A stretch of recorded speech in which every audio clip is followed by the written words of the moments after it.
اللهم صل وسلم وبارك عليه. وبه قال حدثنا السلت بن محمد حدثنا يزيد بن زريع عن سعيد عن قتادة قلت لسعيد بن المسيب بلغني أن جابر بن عبد الله رضي الله عنهما كان يقول كانوا 14 فقال لي سعيد حدثني جابر كانوا 15 الذين بايعوا النبي صلى الله عليه وسلم يوم الحديبية. قال أبو داود حدثنا قرة عن قتادة تابعه محمد بن بشار حدثنا أبو داود حدثنا شعبة وبه قال حدثنا علي حدثنا سفيان قال عمرو سمعت جابر بن عبد الله رضي الله عنهما قال لنا رسول الله صلى الله عليه وسلم يوم الحديبية أنتم خير أهل الأرض وكنا 1400 ولو كنت أبصر اليوم لأريتكم مكان الشجرة. تابعه الأعمش سمي سالما سمي جابر 1400. وقال عبيد الله بن معاذ حدثنا أبي حدثنا شعبة عن عمرو بن مرة حدثني عبد الله بن أبي أوفى رضي الله عنهما كان أصحاب الشجرة 1300 وكانت أسلم ثمن المهاجرين. سبحان الله بحمده سبحان الله. اللهم صل وسلم وبارك عليه. اللهم صل وسلم وبارك عليه. حدثنا إبراهيم بن موسى أخبرنا عيسى عن إسماعيل عن قيس أنه سمع مرداسا الأسلمي يقول وكان من أصحاب الشجرة يقبض الصالحون الأول فالأول وتبقى حفالة كحفالة التمر والشعير لا يعبأ الله بهم شيئا. سبحان الله وبحمده سبحان الله العظيم. أطر اللهم قبره الكريم بعرف شديد من صلاة وتسليم. اللهم صل وسلم وبارك عليه. أطر اللهم قبره الكريم بعرف شديد من صلاة وتسليم. اللهم صل وسلم وبارك عليه. أطر اللهم قبره الكريم بعرف شديد من صلاة وتسليم. اللهم مولاي صل وسلم دائما أبدا على حبيبك خير الخلق كلهم.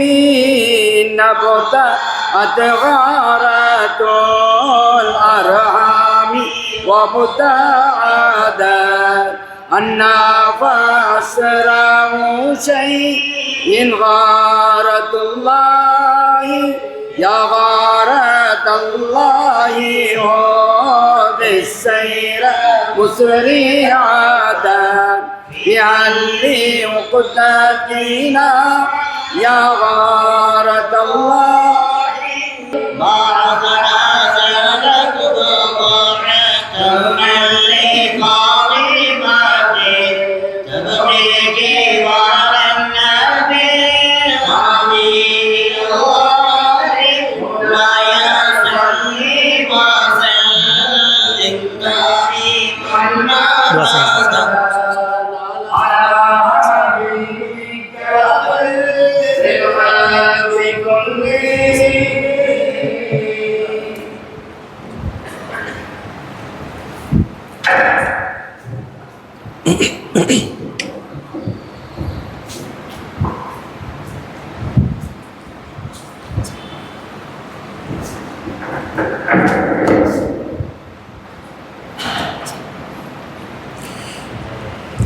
السلام عليكم ورحمة الله تعالى وبركاته.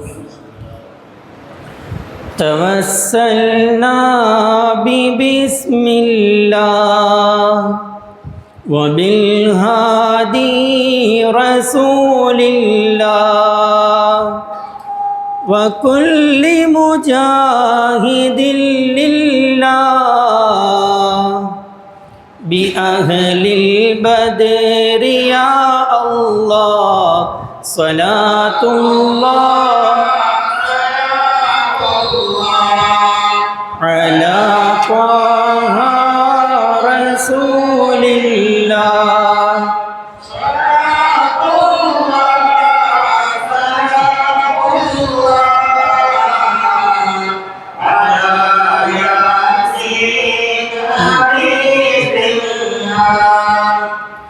بسم الله الرحمن الرحيم الحمد لله رب العالمين والعاقبة للمتقين الصلاة والسلام على سيدنا محمد أشرف المرسلين وعلى آله وصحبه أجمعين رب اشرح لي صدري ويسر لي أمري واحلل عقدة من لساني يفقه قولي رضينا بالله ربا وبالإسلام دينا وبسيدنا محمد صلى الله عليه وسلم نبيا ورسولا وبشيخنا محي الدين عبد القادر الجيلاني رضي الله تعالى عنه شيخا ومرشدا ورضا نفس الله وزنة عرش الله ومداد كلمات الله اللهم صل على سيدنا محمد وعلى آل سيدنا محمد طب القلوب ودوائها وعافية الأبدان وشفائها ونور الأبصار وضيائها وعلى آله وصحبه وسلم الصلاة والسلام عليك يا سيدي يا رسول الله خذ بيدي قلت حيلتي أدركني مرادي يا رسول الله يا شفيع المذنبين يا رسول رحمة رب العالمين அளவற்ற அருளாளனும் நிகரற்ற அன்புடையவனுமாகிய அல்லாஹை புகழ்ந்தவனாகவும் நம் உயிரிலும் உயிரான உயிரிலும் மேலான கண்மணி முஹம்மது முஸ்தபா நபி ஸல்லல்லாஹு அலைஹி வஸல்லம் அன்னவர்களின் மீது ஸலவாத்தும் ஸலாமும் ஒழிந்தவனாக எனது உரையை நான் ஆரம்பம் செய்கின்றேன்.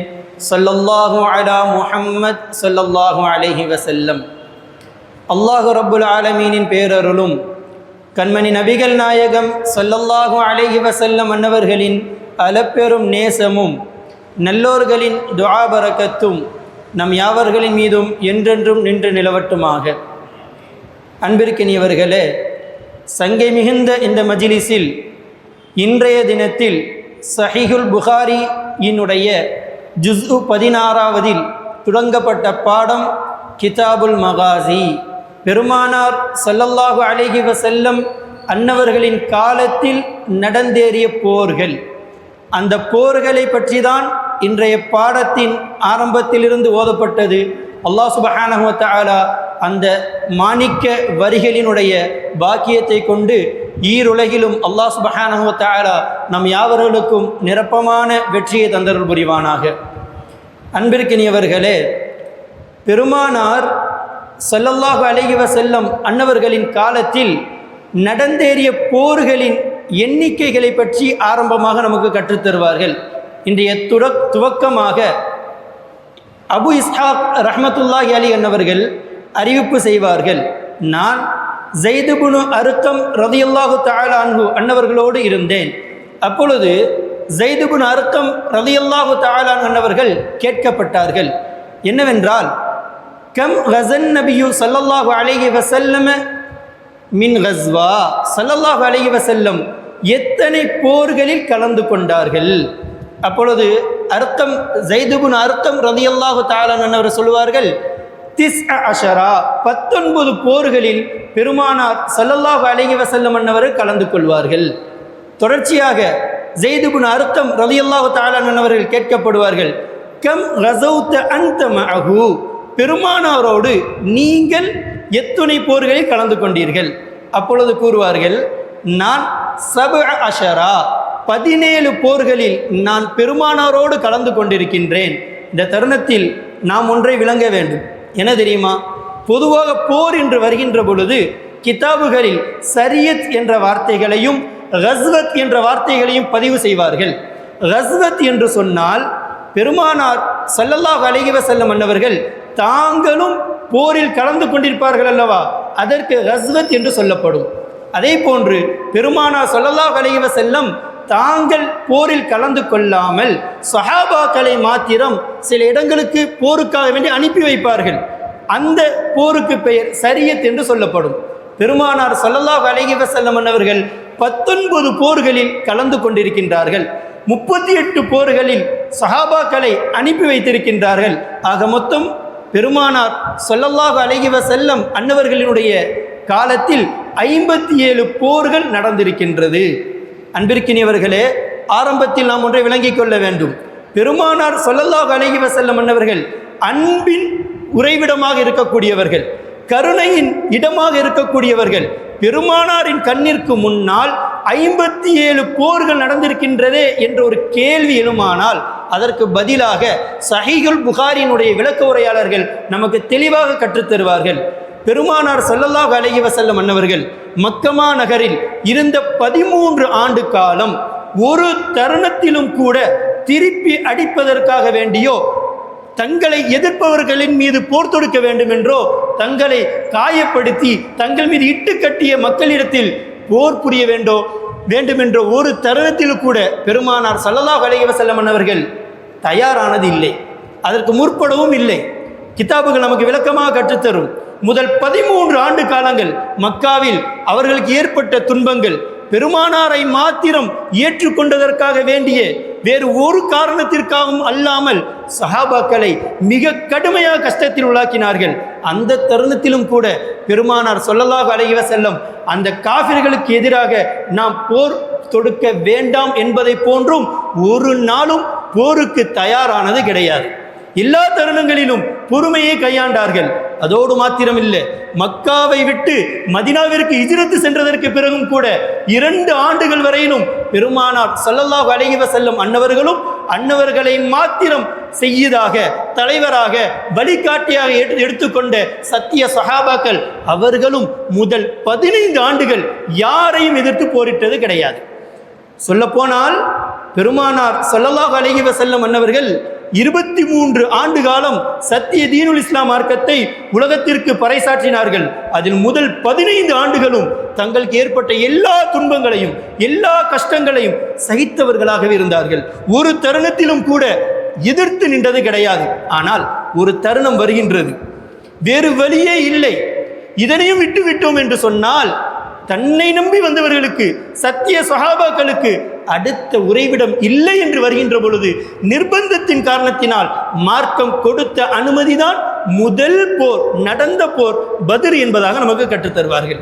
அதற்கு முன்னதாகவே பெருமானார் ஸல்லல்லாஹு அலைஹி வஸல்லம் அன்னவர்கள் அபுவா, புவாத், உஷைரா போன்ற 3 போர்களிலும் போர்க்காக வேண்டி செல்வார்கள். ஆனால் போர் நடக்கவில்லை. அங்கு போரும் நோக்கமாக இல்லை. ஏன் தெரியுமா?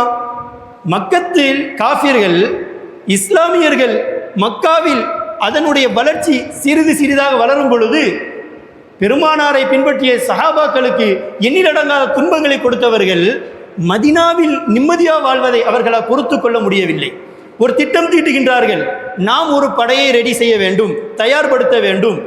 நாம் மதினாவிற்கு சென்று அந்த மதினாவில் வசிக்கக்கூடிய நம்மிடமிருந்து நம்மை எதிர்த்து போனவர்களை நாம் அழித்து விட வேண்டும் என்ற ஒரு தவறான ஒரு சதி திட்டத்தை தீட்டுகின்றார்கள். அதற்காக வேண்டி மக்கத்து காஃபிர்கள் எல்லோரும் பணத்தையும் திரட்டுகின்றார்கள். அவர்களினுடைய பிளான் என்ன தெரியுமா?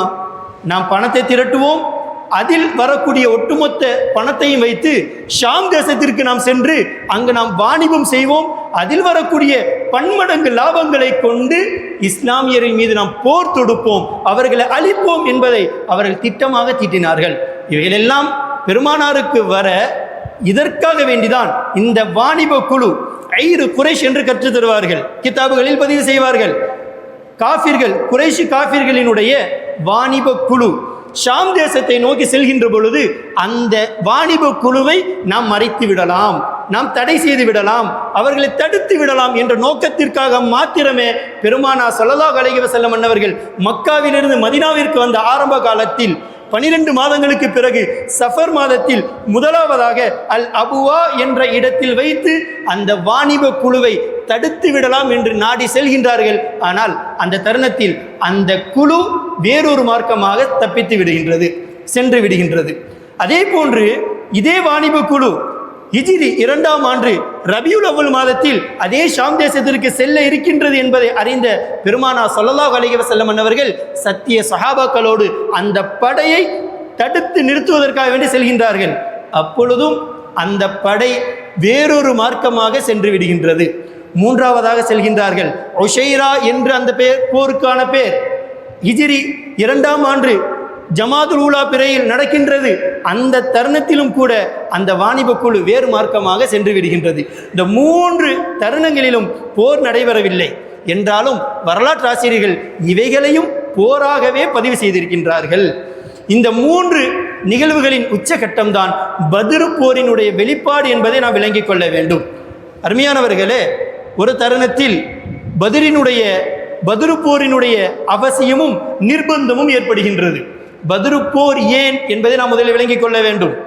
பெருமானார் ஸல்லல்லாஹு அலைஹி வஸல்லம் அன்னவர்களை மாத்திரம் சத்திய வழிபாதையாக எடுத்துக்கொண்ட சஹாபாக்களை இல்லாமலாக்கிவிட வேண்டும், பெருமானாரினுடைய அந்த கொள்கைகளை இல்லாமலாக்கிவிட வேண்டும் என்பதற்காக வேண்டி அபூ சுஃபியான் ரலியல்லாஹு தஆலா அவர்கள் இஸ்லாத்தை ஏற்பதற்கு முன்னால் அவர்களின் தலைமையில் 40 நபர்களை கொண்ட ஒரு குழு ஷாம் தேசத்திற்கு மீண்டும் செல்கின்றது. பிரம்மாண்டமான ஒரு வாணிப குழு. அந்த குழுவை இடைமறிப்பதற்காக வேண்டி பெருமானார் ஸல்லல்லாஹு அலைஹி வஸல்லம் அவர்கள் போர் புரிவது நோக்கமல்ல, அந்த படையை தடுத்து நிறுத்த வேண்டும், அந்த படையினால் வரக்கூடிய சதி திட்டங்களை நாம் உடைத்து விட வேண்டும். இதை மாத்திரம் நோக்கமாக கொண்டு பெருமானார் ஸல்லல்லாஹு அலைஹி வஸல்லம் அவர்கள் அந்த 40 நபர்களை கொண்ட குழுவை தடுப்பதற்காக வேண்டி பெருமானார் ஸல்லல்லாஹு அலைஹி வஸல்லம் அவர்கள் பத்ரை நோக்கி செல்கின்றார்கள். ஏன் அந்த இடத்திற்கு பத்ர் என்ற பெயர் வந்தது என்பதை நாம் விளங்கிக் கொள்ள வேண்டும்.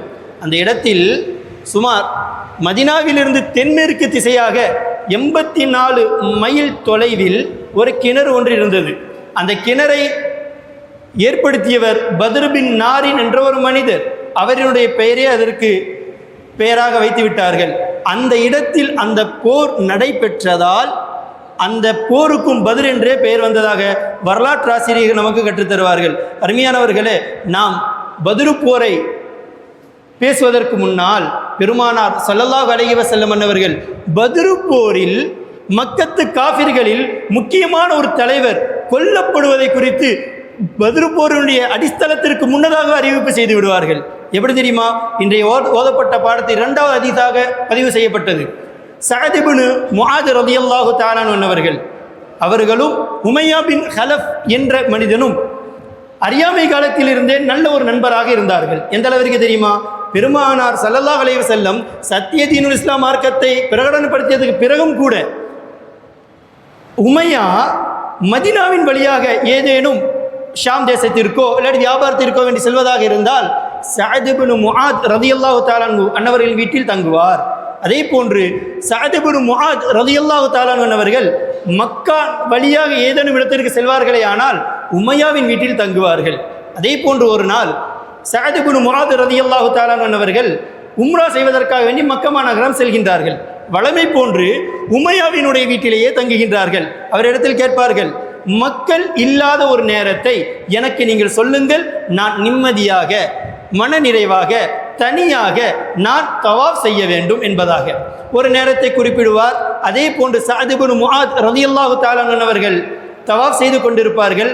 அந்த சமயத்தில் அபூஜஹல் வந்து விடுவான். வந்து கேட்பான், உமையா அவனுக்கு ஏற்கனவே ஒரு புனை பெயர் ஒன்று உண்டு, அபூ சஃப்வான் என்ற ஒரு பெயர் உண்டு. வந்து கேட்பான், இது யார், உன்னோடு இருப்பது யார் என்பதாக கேட்பான் உமையாவிடத்தில். உமையா கூறுவார், ஹாதா சஅதுன், இது சஅத் மதீனாவினுடைய தோழர் என்று கூறும் பொழுது அபூஜஹல் கூறுவான், நம்முடைய இடத்திலிருந்து நம்மை எதிர்த்து சென்றவர்களுக்கு அடைக்கலம் கொடுத்திருக்கின்றாரே, அவர் நம்முடைய மண்ணில் எப்படி நிம்மதியாக தவாஃப் செய்வது, என்ற ஒரு ஆக்ரோஷத்தில், ஒரு கயத்தனமான ஒரு எண்ணத்தில் அவர் கூறுவார், அம்மா அறிந்து கொள், வல்லாஹி இறைவன் மீது ஆணையாக கூறுகின்றேன், லவ்லா அன்னக மஅ அபி சஃப்வான், அபு சஃப்வான் மாத்திரம் உன்னோடு இருக்கவில்லை என்று சொன்னால், மா ரஜஅத இலா அஹ்லிக சாலிமா, உன்னுடைய வீட்டார்களிடத்தில் நீ நிம்மதியாக சென்றிருக்க மாட்டா என்பதாக அபூஜஹல் சஅத் இப்னு முஆத் ரலியல்லாஹு தஆலா அன்ஹுவர்களிடத்தில் எச்சரிப்பதை போன்று கூறுவான். உடனே இதை கேட்ட வீரத்தில் திளைத்த சஹாபி என்ன கூறுவார் தெரியுமா? அடுத்த தருணத்திலேயே கூறுவார்கள், வரஃபஅ சௌதஹு அலை, அபூஜஹலை விட தன்னுடைய சப்தத்தை அதிகமாக கூறுவார்கள், அமா வல்லாஹி நீ அறிந்து கொள், லஇன் மனஅதனி ஹாதா, நான் உம்ரா செய்வதை மாத்திரம் நீ தடுத்தாய் என்று சொன்னாய், அன்னக நிச்சயமாக நான் உன்னை தடுப்பேன், மா ஹுவ அஷத்து அலைக மின்ஹு, என்னை நீ தடுத்ததை விட உனக்கு அது மிக கடுமையானதாக இருக்கும். எப்படி தெரியுமா? துவரியத்தக்க அலல் மதீனா, நீ வியாபாரத்திற்காக வாணிபத்திற்காக நீ மதீனாவை கடக்கின்ற பொழுது நான் நிச்சயம் உன்னை நான் தடுப்பேன் என்பதாக வீரத்தோடு கூறுவார்கள். உடனே அபு சஃப்வான் உமையா பதறி போவார். யதார்த்தமாக கூறுவார்கள் அல்லவா, சிங்கத்தினுடைய கோட்டையில் சிங்கத்தை அடக்குபவர்கள் என்று. அதே போன்று சஹாபி சஅத் இப்னு முஆத் ரலியல்லாஹு தஆலா அன்ஹு அபூஜஹல் அந்த மக்கா பள்ளத்தாக்கினுடைய தலைவர், அவரை தனியாக நின்று கொண்டு தன்னுடைய உரத்த குரலில் எதிர்த்து சொல்லக்கூடிய வார்த்தையை பார்த்து உடனடியாக அபு சஃப்வான் உமையா கூறுவான், நீ அவனை எதிர்த்து பேசாதப்பா, இவன் தான் இந்த இடத்தினுடைய தலைவன் என்பதாக கூறும் பொழுது உடனடியாக சஅத் இப்னு முஆத் ரலியல்லாஹு தஆலா அன்ஹு அவர்கள் எச்சரிப்பார்கள். இந்த விஷயம்தான் நாம் விளங்க வேண்டியது. எச்சரிப்பார்கள், நீ இவனுக்காக வேண்டிய நீ வக்காலத்தை வாங்குகிறாய், இவர்களால் தான் நீ கொல்லப்பட போகின்றாய் என்பதை போன்று சஅத் இப்னு முஆத் ரலியல்லாஹு தஆலா அன்ஹு அவர்கள் ஸல்லல்லாஹு அலைஹி வஸல்லம் அன்னவர்கள் முன்னறிவிப்பு செய்ததாக இங்கே பதிவு செய்வார்கள். உடனே உமையா பதறி போவார். வீட்டிடத்தில் போய் சொல்லுவார், முஹம்மத் ஸல்லல்லாஹு அலைஹி வஸல்லம் அவர் நான் கொல்லப்படுவதாக கூறியிருக்கின்றார், இனிமேல் நான் இந்த ஊரை விட்டு வெளியே செல்ல மாட்டேன் என்பதாக தன் மனைவியிடத்தில் ஒரு சத்தியம் செய்து கொள்வார். காலம் கடக்கும், பத்ரு போருக்கான ஒரு அடிஸ்தலம் உண்டாகும். அப்பொழுது அபூஜஹல் எல்லா மக்களையும் நிர்பந்தமாக அழைத்து கொண்டிருப்பான். அதே போன்று அபூஜஹல் உமையாவையும் நிர்பந்தமாக அழைப்பான். வேறு வழியின்றி உமையா அந்த வார்த்தைக்கு இடம் கொடுப்பார். அப்பொழுதும் கூட உமையாவினுடைய மனைவி ஞாபகப்படுத்துவாள், யா அபா சஃப்வான், உம்முடைய மதீனாவின் நண்பர் கூறியதை மறந்துவிட்டாயா என்று கூறும் பொழுது, இல்லை இல்லை நான் மறக்கவில்லை, என்றாலும் இந்த அபூஜஹலை சமாளிப்பதற்கு வழி இல்லை, அதனால் தான் நான் ஒத்துக்கொண்டேன் என்பதாக கூறுவார். பிறகு பத்ரில் உமையா கொல்லப்படுவார் என்பதுதான் வரலாறு என்பதை நாம் சிந்தித்துக் கொள்ள வேண்டும். அருமையானவர்களே, பத்ரு போரில் மிக நெருக்கடியான ஒரு சூழல் நமக்கெல்லாம் தெரியும். நம்மிடத்தில் எத்துணை நபர்கள் இருந்தார்கள், எதிரிடத்தில் எத்துணை நபர்கள் இருந்தார்கள் என்பதையெல்லாம் நாம் அறிந்தவர்களாக இருக்கின்றோம். அல்லாஹ் சுப்ஹானஹு வ தஆலா சொல்லி காட்டுவான், வலகத் நஸரகுமுல்லாஹு பிபத்ரின் வ அன்தும் அதில்லா, நீங்கள் பலவீனமானவர்களாக வலுவிழந்தவர்களாக இருந்த பொழுது அல்லாஹ் சுப்ஹானஹு வ தஆலா உங்களுக்கு திட்டமாக உதவி செய்தான். ஏன் தெரியுமா? ஃபத்தகுல்லாஹ லஅல்லக்கும் தஷ்குரூன், எனவே நீங்கள் அல்லாஹ்விற்கு அஞ்சிக் கொள்ளுங்கள், நீங்கள் அல்லாஹ்விற்கு நன்றி செலுத்தி விடலாம் என்பதாக அல்லாஹ் ரப்பல் ஆலமீன் கூறுவான். அருமையானவர்களே, இங்கே சொல்லப்படக்கூடிய விஷயம் என்னவென்று சொன்னால், ஒரு மனிதன் எல்லா தருணத்திலும் அல்லாஹ் ரப்பல் ஆலமீனை அஞ்சிக் கொள்ள வேண்டும். பத்ரு போரில் சஹாபாக்கள் எடுத்துக்கொண்ட 2 விஷயங்கள் என்ன தெரியுமா? ஒன்று அல்லாஹ் ரப்பல் ஆலமீன் மீது முழுமையான தவக்குல், அடுத்தபடியாக பெருமானார் ஸல்லல்லாஹு அலைஹி வஸல்லம் அன்னவர்கள் மீது வைத்திருந்த அளவில்லாத ஒரு நேசம். இந்த 2 மாத்திரம்தான் பத்ரு போரில் சஹாபாக்களுக்கு ஒரு பெரிய வெற்றியை ஏற்படுத்தியது என்பதாக நம்மால் விளங்க முடியும். அருமையானவர்களே, இவ்வாறு பத்ரு போர் நடப்பதற்கு முன்னால் பெருமானார் ஸல்லல்லாஹு அலைஹி வஸல்லம் அன்னவர்கள் சில துஆக்களை கேட்கின்றார்கள். கடுமையான ஒரு சூழல், அந்த சமயத்தில் வேறு வழியே இல்லை.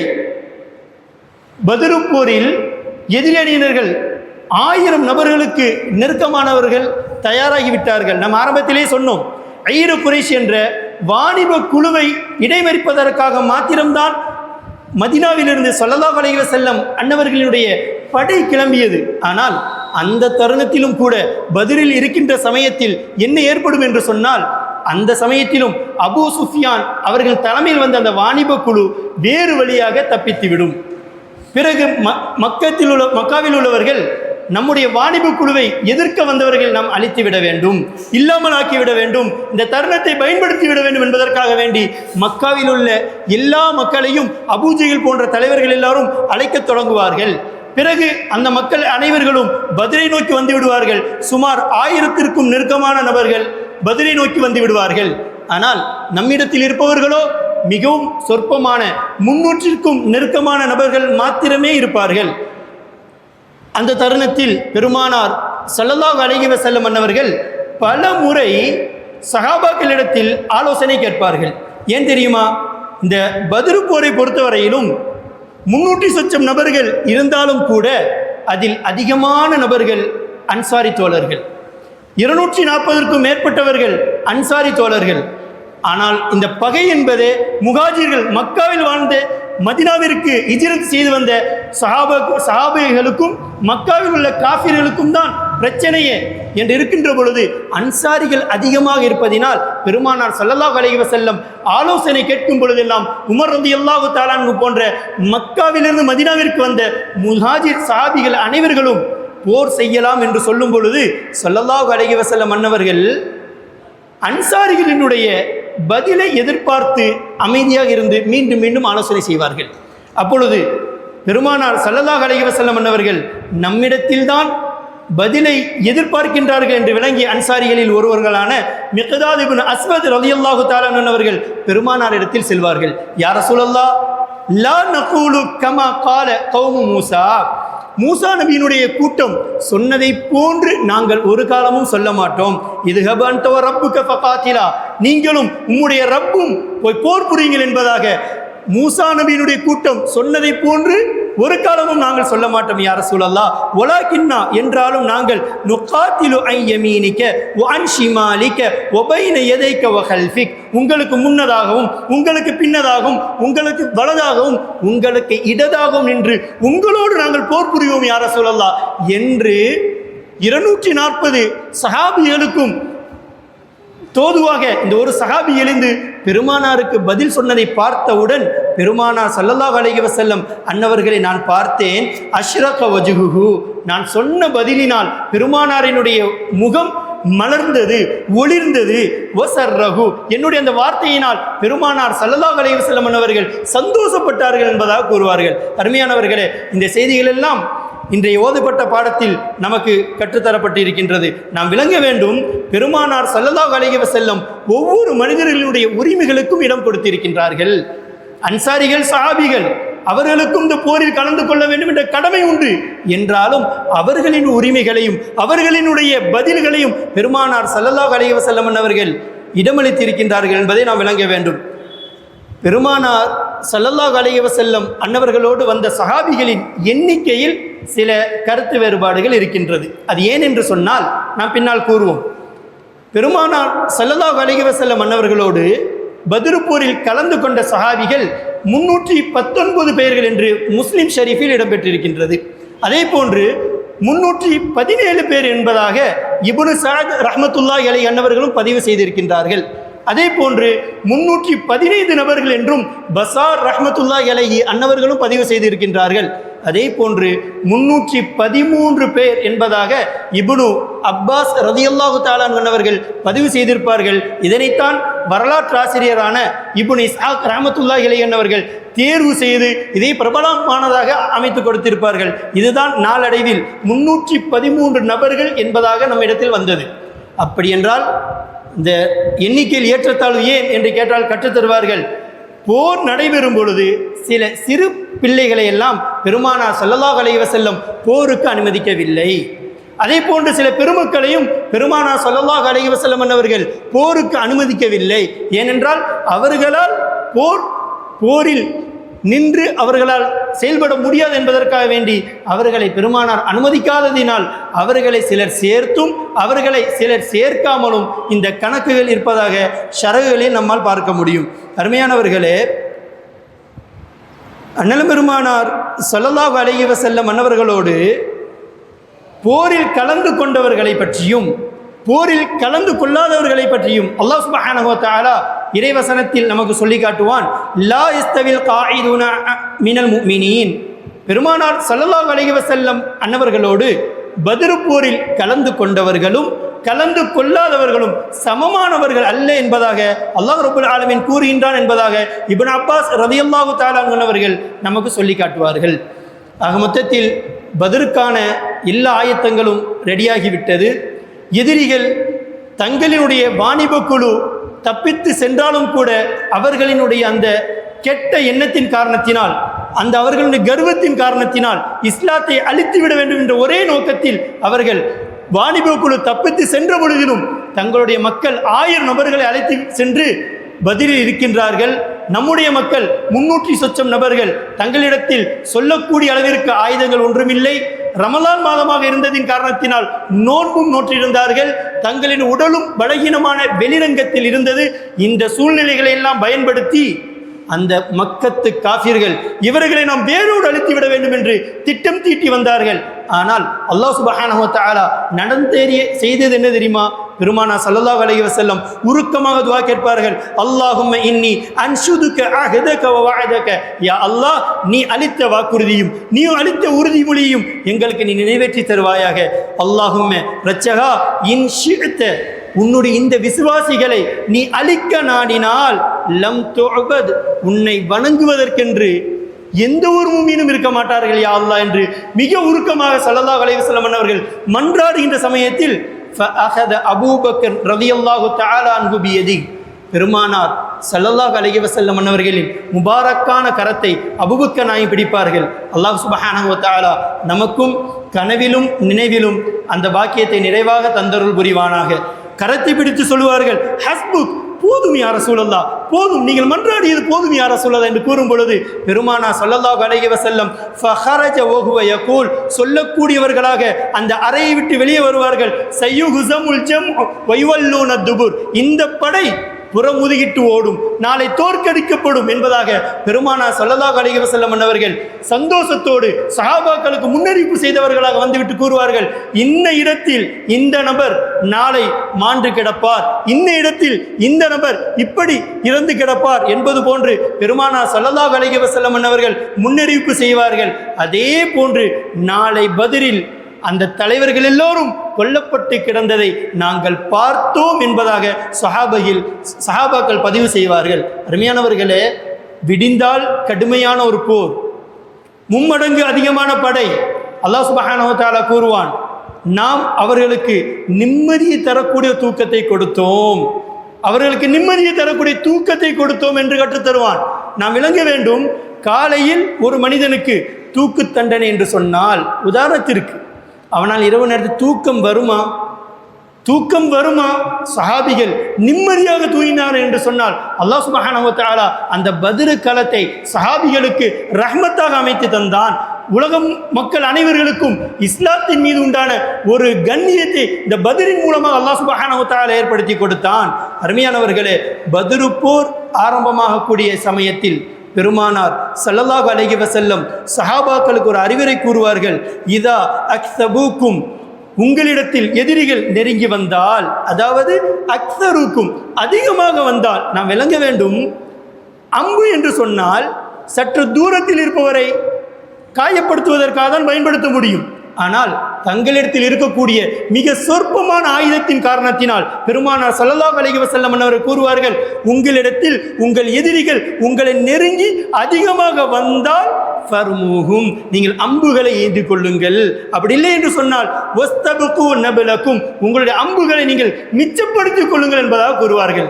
நாம் விளங்க வேண்டும், இந்த அளவிற்கு நம்முடைய மூமின்களின் இடத்தில் இருக்கக்கூடிய ஆயுதங்கள் மிக சொற்பமான இருந்த சமயம் அது. பெருமானார் ஸல்லல்லாஹு அலைஹி வஸல்லம் அன்னவர்களின் தலைமையில் பத்ர் போர் நடப்பது ஆயத்தமாகின்றது. எதிரிகள் தங்களுடைய வெற்றியை கொண்டாடுவதற்கென்ற சில ஒட்டகங்களில் மதுபானங்களை எடுத்து வந்திருக்கின்றார்கள். அந்த அளவிற்கு அவர்களுக்கு ஒரு வைராக்கியம், நாம் வென்று விடலாம் என்பது போன்று வந்ததோடு மாத்திரமில்லாமல் போருக்கு தயாரான சமயத்தில் எதிர் அணியிலிருந்து நேருக்கு நேர் எதிராக சவால் விடுவதை போன்று முபாரசா என்று கூறுவார்கள். ஒரு போர் நடப்பதற்கு முன்னால் தனிநபர் போர் நடக்கும். அதே போன்று எதிரணியிலிருந்து ஒரு 3 நபர்கள் வருவார்கள். ஷைபா, வலீத், உத்பா இந்த 3 நபர்களும் கூக்குரலிட்டு அழைப்பார்கள். அந்த சமயத்தில் இந்த 3 நபர்களையும் எதிர்கொள்வதற்காக வேண்டி அல்லாஹ்வை மாத்திரம் நம்பிக்கை கொண்டவர்களாக பெருமானார் ஸல்லல்லாஹு அலைஹி வஸல்லம் அன்னவர்களை மாத்திரம் தங்களின் வழிகாட்டியாக எடுத்துக்கொண்ட சத்திய சஹாபாக்கள் நம்பிக்கையோடு உறுதியோடு வந்து நிற்பார்கள். வந்த ஷைபாவிற்கு முன்னால் ஹம்ஸா ரலியல்லாஹு தஆலா அன்ஹு வந்த சமயத்தில் நேருக்கு நேராக நின்று அந்த ஷைபாவை வீழ்த்தி விடுவார்கள். உடனே சஹாபாக்கள் அனைவர்களும் அல்லாஹ்வை ஷுக்ர் செய்தவர்களாக இருப்பார்கள். அடுத்த தருணத்தில் அலி ரலியல்லாஹு தஆலா அன்ஹு அடுத்த நொடியிலேயே சில வினாடிகளில் வலீதையும் வீழ்த்தி விடுவார்கள். எதிரணியினர்களின் சப்தங்கள், ஆக்ரோஷங்கள், அவர்களுக்கு உண்டான சந்தோஷங்கள் எல்லாம் சற்று குறைவாக தொடங்குகின்றது. மூன்றாவதாக உபைதா பின் ஹாரிஸ் ரலியல்லாஹு தஆலா அன்ஹு சற்று வயதில் அதிகமானவர்கள். அவர்கள் உத்பாவோடு போர் புரிகின்ற பொழுது தனிநபர் போரில் சற்று தாமதம் ஏற்படுகின்றது. அந்த சமயத்திலும் ஹம்ஸா ரலியல்லாஹு தஆலா அன்ஹுவர்களும் அலி ரலியல்லாஹு தஆலா அன்ஹுவர்களும் 2 நபர்களும் சேர்ந்து அந்த உத்பாவையும் வீழ்த்தி விடுகின்றார்கள். ஆக மொத்தத்தில் எதிரணியிலிருந்து வந்த 3 தலைவர்களும் ஆரம்பத்திலே வீழ்ந்து விடுகின்றார்கள். அல்லாஹ் சுப்ஹானஹு வ தஆலா பத்ரில் ஆரம்பத்திலே இஸ்லாமியர்களுக்கு மகத்தான வெற்றியை கொடுக்கின்றான். இவ்வாறு போர் ஆரம்பமாகின்றது. போர் நடந்து கொண்டிருக்கின்றது. பெருமானார் ஸல்லல்லாஹு அலைஹி வஸல்லம் அவர்கள் சஹாபாக்களுக்கு உற்சாகமூட்டும் விதமாக கூறுவார்கள், ஹாதா ஜிப்ரைல், இதோ ஜிப்ரைல் வந்து விட்டார். ஆகிதும் பி ரஸி ஃபரஸிஹி அலை, அவர் அலைஹி அதாத்துல் ஹர்ப், ஜிப்ரைல் அலைஹிஸ்ஸலாம் வந்து விட்டார். தன்னுடைய குதிரையின் கடிவாளத்தை பிடித்தவர்களாக. அவரோடு என்னது இருந்தது தெரியுமா? போருக்குண்டான தளவாடங்களோடு அதற்குண்டான ஆயுதங்களோடு ஜிப்ரைல் வந்து விட்டார் என்பதாக ஸல்லல்லாஹு அலைஹி வஸல்லம் அவர்கள் சஹாபாக்களுக்கு உற்சாகமூட்டும் விதமாக கூறுவார்கள். அதே போன்று அல்லாஹ் சுப்ஹானஹு வ தஆலா 1000 மலக்குகளை இறக்குவான், 3000 மலக்குகளை இறக்குவான், 5000 மலக்குகளை இறக்குவான். இறுதியாக நடைபெற்றது என்ன தெரியுமா? தாங்கள் மகிழ்ச்சியை மதுவினால் கொண்டாட வேண்டும் என்று வந்தவர்கள் தங்கள் புறம் முதுகிட்டு ஓடினார்கள். அல்லாஹ் சுப்ஹானஹு வ தஆலா 70 நபர்களை காஃபிர்களின் அணியிலிருந்து கொன்று விடுவான். 70 நபர்கள் சிறை கைதிகளாக பிடிக்கப்படுவார்கள். அதே போன்று நம்முடைய அணியிலிருந்தும் ஸல்லல்லாஹு அலைஹி வஸல்லம் அன்னவர்களோடு வந்த சத்திய சஹாபாக்களிலும் 14 நபர்கள் ஷஹீதாக்கப்படுவார்கள் என்பதையும் நாம் விளங்க வேண்டும். அருமையானவர்களே, இந்த பத்ரு போரில் சில தலைவர்கள் கொல்லப்படுவதை மாத்திரம் நான் ஞாபகப்படுத்திவிட்டு நிறைவுபடுத்துகின்றேன். அபூஜஹில் அவன்தான் இந்த போரிற்கு மிக முக்கியமானவனாக இருந்தான். இஸ்லாமியர்களை எப்படியாவது வேரோடு அழித்து விட வேண்டும் என்றெல்லாம் அலைந்த அபூஜஹில் பத்ரு போரில் எப்படி கொல்லப்படுவான் தெரியுமா? இப்னா அஃப்ரா என்பதாக சொல்வார்கள். அஃப்ராவினுடைய 2 பிள்ளைகள் முஆத், முஅவ்வித் ரலியல்லாஹு தஆலா அன்ஹுமா, 2 சிறு சஹாபிகளும் போர் பதற்றமான சூழ்நிலை. அப்துர் ரஹ்மான் இப்னு அவுஃப் ரலியல்லாஹு தஆலா அன்ஹு கூறுவார்கள், போர் ஏற்கனவே மிக கடுமையாக நடந்து கொண்டிருக்கின்றது. இந்த தருணத்தில் 2 சிறுபிள்ளைகள் என் பக்கத்தில் வந்து நின்று விடுவார்கள். எனக்கு அந்த 2 சிறுபிள்ளைகளை பார்க்கும்போது எனக்கு ஒரு அச்சம். என்ன தெரியுமா? ஒருவேளை இந்த 2 பிள்ளைகளும் எதிரணியில் உள்ளவர்களாக இருப்பார்களோ என்றும் எனக்கு ஒரு அச்சம். என்றாலும் அரபிகளிடத்தில் ஒரு வளமை இருந்தது. மூத்தவர்களை எல்லாம் சாச்சப்பா என்பதாக கூறுவார்கள். அதே போன்று நம்முடைய ஒரு வளமை இருக்கின்றது அல்லவா? தெரிந்தவர்களாக இருந்தால் மாமா என்று அழைப்பது, நண்பரின் பிள்ளையாக இருந்தால் மருமகன் என்று அழைப்பது. இதே போன்று அந்த சிறு பிள்ளைகளில் ஒருவர் 2 நபர்களும் நிற்கின்றார்கள். ஒரு நபர் கேட்பார், யாம் என்னுடைய சச்சாவே, அரினி அபா ஜஹில், அபூ ஜஹிலை என்னிடத்தில் காட்டுங்கள், அபூஜஹிலை என்னிடத்தில் காட்டுங்கள் என்பதாக கேட்பார்கள். உடனே அப்துர் ரஹ்மான் இப்னு அவுஃப் ரலியல்லாஹு தஆலா அன்ஹு கேட்பார்கள், வமா தஸ்னஉ பிஹி, அவனை என்ன செய்ய போகிறாய், அவனை என்ன செய்ய போகிறாய் என்பதாக கேட்பார்கள். உடனே அந்த சிறுவர் கூறுவார், பால ஆகத்துல்லாக, நான் அல்லாஹ் ரப்புல் ஆலமீன் இடத்தில் உறுதிமொழி எடுத்திருக்கின்றேன், இன்ற ஐதுஹு, நான் அவனை கண்டால் அன் அக்துலஹு, அவனை நான் கொல்லுவேன். அப்படி இல்லை என்று சொன்னால் அமூத்த தூனகு, அவனோடு நான் மல்லு கட்டி மன்றாடி நான் என்னுடைய உயிரை நான் மாய்த்துக் கொள்வேன் என்பதாக அந்த சிறு பிள்ளை கூறும் என்று சொன்னால், அருமையானவர்களே, விளக்க உரையில் நமக்கு கற்றுத்தருவார்கள். இந்த சிறு பிள்ளைகள் இன்னொரு வார்த்தையும் பதிவு செய்வார்களாம். எப்படி தெரியுமா? இந்த அபூஜஹில் பெருமானார் ஸல்லல்லாஹு அலைஹி வஸல்லம் அவர்களை திட்டிக் கொண்டே இருக்கின்றானாம், பெருமானாருக்கு கஷ்டத்தை கொடுத்து கொண்டே இருக்கின்றானாம், நான் அவர்களை வெட்டுவேன் என்பதாக அந்த சிறு பிள்ளை கூறுகின்றான் என்று சொன்னால், அருமையானவர்களே, நாம் நம்முடைய மனதில் பெருமானாரின் மீது எந்த அளவு நேசத்திற்குரியவர்களாக இருக்கின்றோம், நாம் தீனினுடைய விஷயத்தில் எந்த அளவிற்கு மார்க்கத்தின் வழிகளை எடுத்து நடக்கக்கூடியவர்களாக நாம் இருக்கின்றோம் என்பதை நாம் விளங்க வேண்டும். அதே போன்று மற்றொரு சிறுவரும் அப்துல் ரஹ்மான் இப்னு அவுஃப் ரலியல்லாஹு தஆலா அன்ஹு கேட்க அதே பதிலை கூற இவர்கள் அந்த இடத்திலும் தப்பிக்க வேண்டும். ஒரு வேலை செய்வார்கள். ஃபஷர்து லஹுமா, நான் அந்த 2 நபர்களிடத்திலும் அபூஜஹலை காட்டி கொடுத்தேன். ஃபஷத்தா அலைஹி மிஸ்ல ஸக்ரைன், ராஜாளி பறவையை போன்று அந்த 2 சிறு பிள்ளைகளும் பாய்ந்து அபூஜஹலை தாக்கினார்கள். அதோடு அபூஜஹலின் உருக்குலைந்து விட்டான். அதோடு அவனுடைய எல்லா விஷயங்களும் முடிவடைந்து விட்டது என்பதாக வரலாற்று ஆசிரியர் பதிவு செய்வார்கள். அருமையானவர்களே, அபூஜஹல் என்பவன் ஏதோ சாதாரண ஒரு மனிதன் அல்ல. அவனுக்கு போரினுடைய எல்லா தந்திரங்களும் தெரியும். சொல்ல போனால் அவர் கமாண்டர் என்று சொல்லலாம். எல்லா தகுதியும் எல்லா திறமையும் உலகத்தில் உடைய அபூஜஹலை அல்லாஹ் சுப்ஹானஹு வ தஆலா 2 சிறு பிள்ளைகளை கொண்டு பதிலிலே வீழ்த்தி காட்டினான். அருமையானவர்களே, அதே போன்று உமையா, நம் ஆரம்பத்திலே கூறினோம், பெருமானா ஸல்லல்லாஹு அலைஹி வஸல்லம் அன்னவர்களை தங்களின் வழிகாட்டியாக தங்களின் செய்யீதாக எடுத்துக்கொண்ட ஒரே காரணத்தினால் பிலால் ரலியல்லாஹு தஆலா அன்னவர்களுக்கு கொடுக்காத தொந்தரவு கிடையாது. இந்த உமையா நாம் எல்லாம் கேள்விப்பட்டிருப்போம். உச்சி வெயிலில் பிலால் ரலியல்லாஹு தஆலா அன்னவர்களை படுக்க வைத்து பாறை கல்களை எல்லாம் கொண்டு வயிற்றில் வைத்து கொடுமை செய்தவர். அந்த உமையா ஒரு சமயத்தில் பெருமானார் ஸல்லல்லாஹு அலைஹி வஸல்லம் அன்னவர்கள் சூரத்துன் நஜ்மை ஓதி சஜதா செய்கின்றார்கள். அன்னவர்களை பார்த்து சஹாபிகளும் சஜதா செய்வார்கள். அப்பொழுது இந்த உமையா என்ன செய்வான் தெரியுமா? கீழே இருக்கக்கூடிய சில மண்ணுகளை எடுத்து தன்னுடைய நெற்றிக்கு அருகாமையில் சென்று எனக்கு இது போதும் என்று சஜிதாவை இழிவுபடுத்தியவன். இவன் நிலை என்ன ஆகும் தெரியுமா?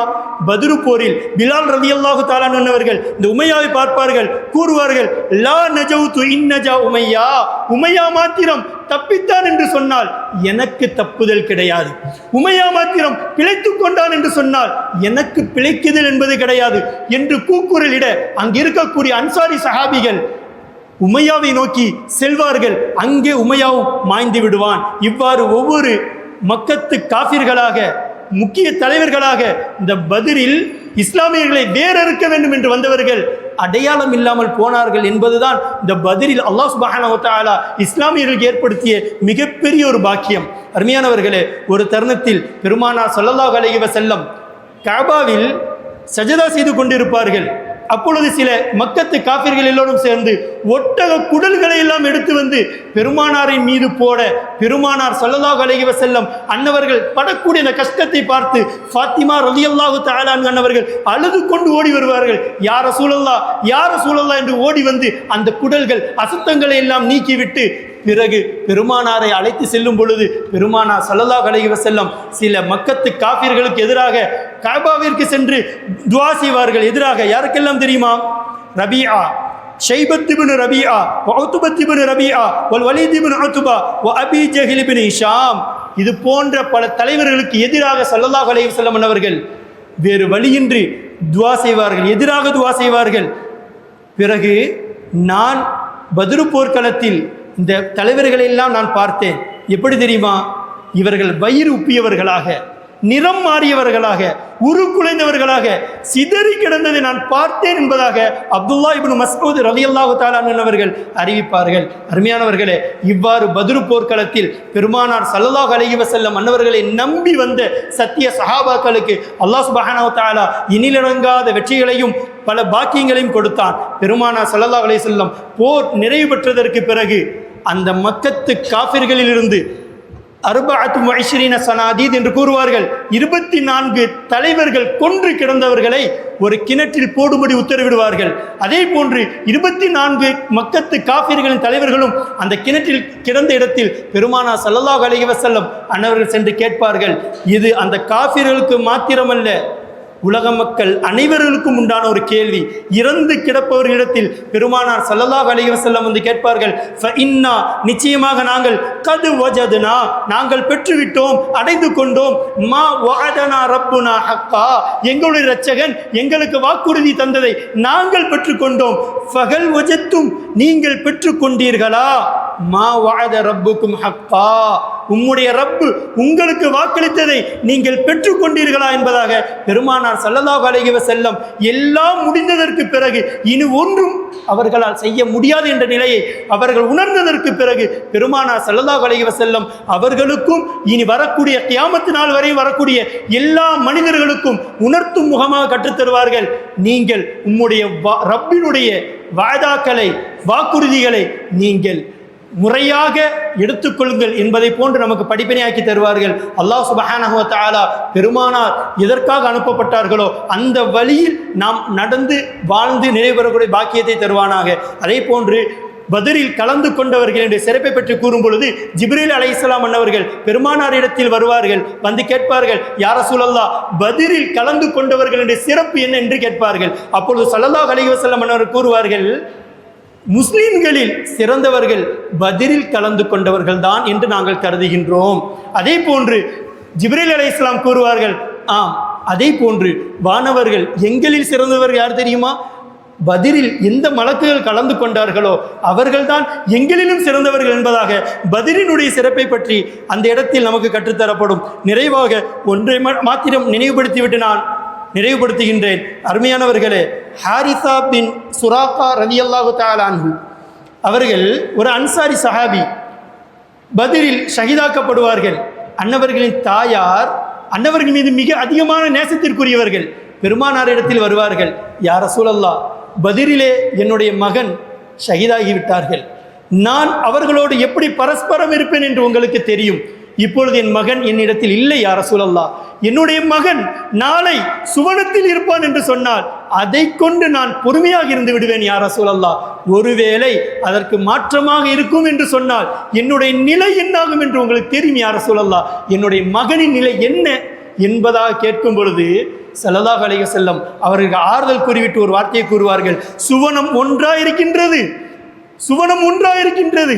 இல்லை, ஆனாலும் உம்முடைய மகன் உயர்ந்த சுவனத்தில் ஜன்னத்துல் ஃபிர்தௌஸில் இருக்கின்றார் என்பதாக ஸல்லல்லாஹு அலைஹி வஸல்லம் அவர்கள் அந்த தாய்க்கு ஒரு ஆறுதலாக ஒரு சத்தியத்தை கூறி அனுப்பி வைப்பார்கள். இந்த இடத்தில் நாம் ஒன்றை விளங்க வேண்டும். அருமையான சகோதரர்களே, மூத்தவர்களே, நம்முடைய பிள்ளைகள் நமக்கெல்லாம் விளங்க வேண்டும். பத்ரினுடைய சிறப்புகள் அல்லாஹ் ரப்பல் ஆலமீன் கூறுவான், யஅமலு மா ஷிஅ்தும், பத்ரில் கலந்து கொண்டவர்கள் நீங்கள் நாடியதை செய்யலாம் என்று அல்லாஹ் ரப்பல் ஆலமீன் சர்டிஃபிகேட் கொடுத்தும் கூட தன்னுடைய மகனின் நிலை மறுமையில் என்ன என்று பயந்து வந்திருக்கின்றார் என்று சொன்னால், அருமையானவர்களே, நம்முடைய பிள்ளைகளை நாம் பாசத்தோடு வளர்ப்போம், நம்முடைய பிள்ளைகளை கஷ்டம் தெரியாமல் வளர்ப்போம், அதெல்லாம் இருக்கட்டும்.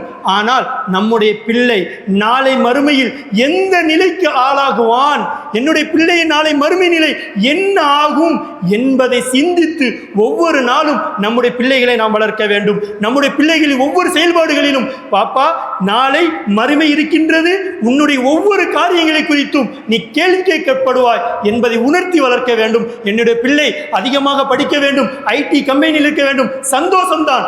என்றாலும் ஹராமை கூட உலகத்தார்கள் அதிகப்படுத்தி விட்டார்கள் என்பதற்காக வேண்டி அதையும் நாம் ஜாயிஸாக்கக்கூடியவர்களாக நாம் இருந்தோம் என்று சொன்னால் அல்லாஹ் ரப்புல் ஆலமீன் நம்மை பாதுகாத்து அருள் புரிய வேண்டும். இந்த விஷயத்தில் நாம் மிக கவனமாக இருப்போமாக. அல்லாஹ் சுப்ஹானஹு வ தஆலா நம்முடைய சமுதாயத்தை வெற்றி பெறக்கூடிய சமுதாயமாக அமைத்து தந்தருள் புரிவானாக. அல்லாஹ் ரசூலுடைய பொருத்தத்தை பெற்ற சமுதாயமாக நம்முடைய சமுதாயத்தை அல்லாஹ் சுப்ஹானஹு வ தஆலா அமைத்து தந்தருள் புரிவானாக. நம்முடைய சந்ததியினர்கள், நம்முடைய சமுதாயத்தினர்கள் அனைவர்களுக்கும் மத்தியிலும் அல்லாஹ் ரப்புல் ஆலமீன் முழுமையான ஒற்றுமையும் புரிதலையும் தந்தருள் புரிவானாக. நம்மில் இருக்கக்கூடியவர்களுக்கு ஏற்பட்டிருக்கக்கூடிய பலாய் முசீபத்துகள், நோய் நொம்பலங்களை எல்லாம் அல்லாஹ் ரப்புல் ஆலமீன் பத்ர் சஹாபாக்களின் பொருட்டினால் அனைத்து கஷ்டங்களையும் நீக்கி நமக்கு ரஹ்மத்தை நிறைவாக்கி தந்தருள் புரிவானாக. நாம் மறைகின்ற பொழுது பெருமானார் ஸல்லல்லாஹு அலைஹி வஸல்லம் அன்னவர்களை பார்த்தவர்களாக, பரவசம் அடைந்தவர்களாக, மகிழ்ச்சியோடு உலகத்தை விட்டு மறையக்கூடிய பெரும் பாக்கியத்தை அல்லாஹ் சுப்ஹானஹு வ தஆலா நாம் யாவர்களும் தந்தருள் புரிவானாக. வ ஆகிரு தஅவானா அனில் ஹம்துலில்லாஹி ரப்பில் ஆலமீன். அஸ்ஸலாமு அலைக்கும் வ ரஹ்மத்துல்லாஹி தஆலா வ பரகாத்துஹு.